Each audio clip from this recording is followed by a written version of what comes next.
Foam, scissors, hot glue gun, crafting knife. A long time ago, the four nations lived in harmony.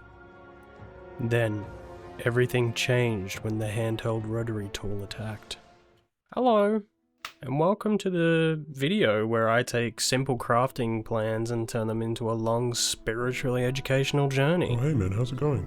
Christmas is coming up, and I thought, what better gift to give my loved one than the mask of a severely emotionally unstable teenager? So here I am, building the mask of the blue spirit from Avatar: The Last Airbender. I started this thing the way that every great artist should, by sitting directly in front of the camera and attempting to draw the mask myself. What I end up with is a drawing almost as bad as Sokka's drawing of Appa in this show. Almost. Not quite. I've been working all day on my Appa. Sokka, the arrow was on Appa's head. This is his head. This thing's going in the bin. I then did what any sane person would do. I turned to the internet, and I found a template for exactly what I was looking for. I printed it out, and I got to work. Wait a minute, those scissors remind me of something. I used my tiny blue spirit swords to start cutting up the template. For some reason here I decided to cosplay Toph and pretend like I couldn't see anything. It's at this point that I put away the scissors and for some reason threatened the camera with the craft knife. I decided that it was easier to cut out things with the craft knife. I also struggled to pick up that piece of paper for far too long. Turns out that watching me cut out pieces of paper is pretty boring, so I only kept the highlights of me finishing the bits. Tactical reload.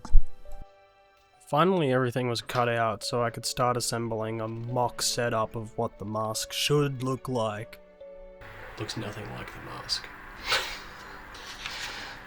Turns out you actually have to print the template twice. That's rough, buddy.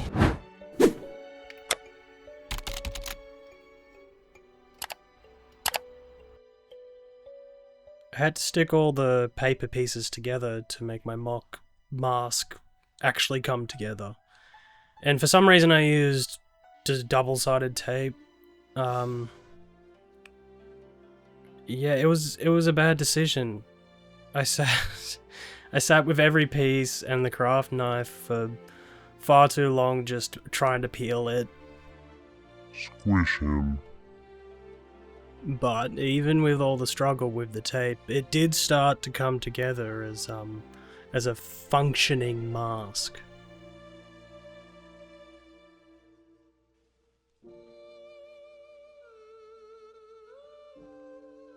The base of the mask was done, so I started adding all of the detail pieces that sort of go on top of it.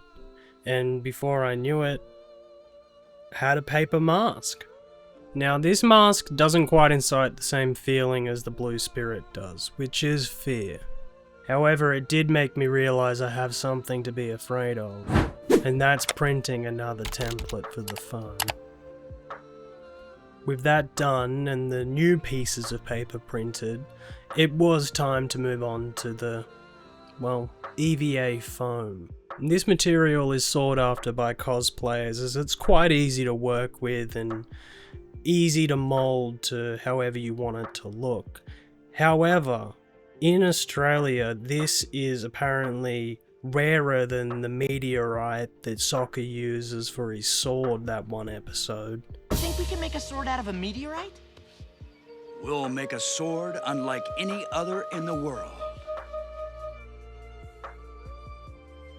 Did you just see me airbend that bit of foam? I opted to use the scissors instead of the craft knife, as my craft knife was sharp enough to worry my fingers, but not sharp enough to cut cleanly. The worst possible middle ground. After I finished cutting out all the foam pieces, I was left with all these fun little offcuts, which I will be keeping in a drawer somewhere for later use. It was finally time to bust out the hot glue gun. Do you think that waterbenders could bend hot glue, or is that stupid of me? Like, they can bend blood, surely they can bend glue. Anyway, I started gluing all the foam pieces together in the way that they're meant to connect to each other. This was a long and arduous journey, and some might say that it was a journey for kids and refuse to look at it more than a surface level and see all of the emotional story beats, instead of seeing it for the story that it is, a story that forever changed my life.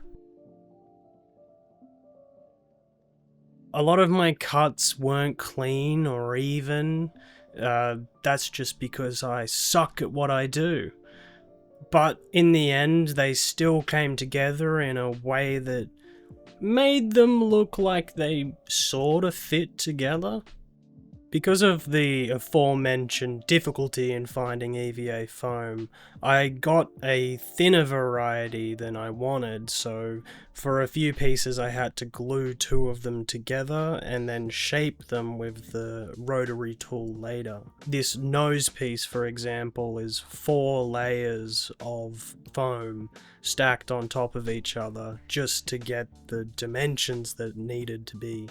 With all the pieces cut out and bits that needed to be glued together ready, it was time to bust out the handheld rotary tool.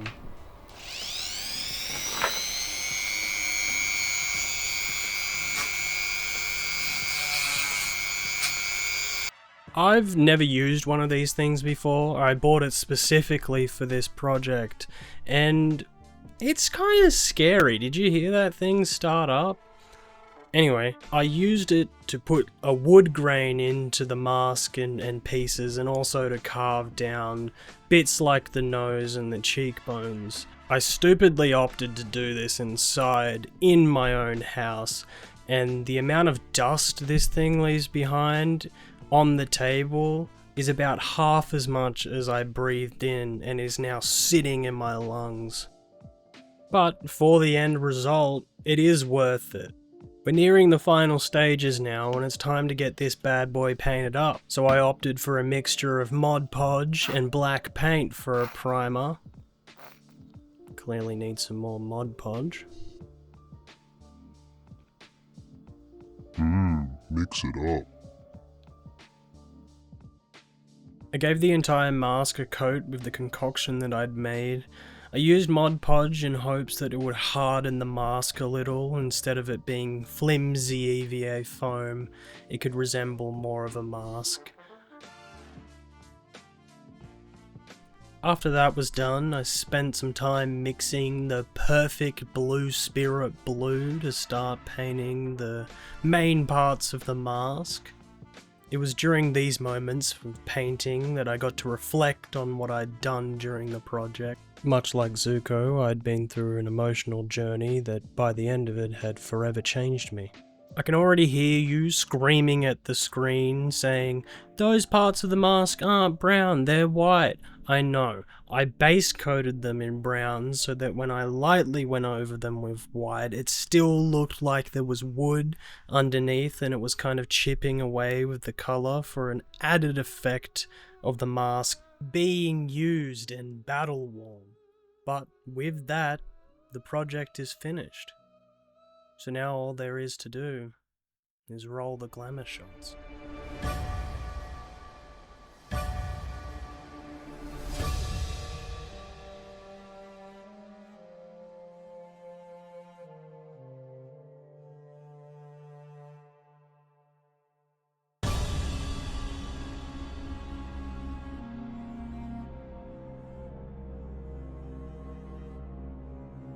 Now, it's not the best mask that anybody's ever made out of EVA foam, but this is the first time I've ever used EVA, and it's the first time I've ever used a handheld rotary tool.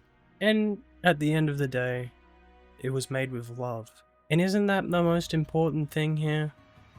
That it's going to somebody that will appreciate it, and maybe, if we're lucky, master all four bending elements, create harmony once again on our warring nations, and put an end to the tyrannical rule of the Fire Nation. Anyway, if you enjoyed the video, consider sticking around. Hopefully I'll make some more projects that'll get more and more difficult with time and hopefully involve less printing. Alright, bye for now.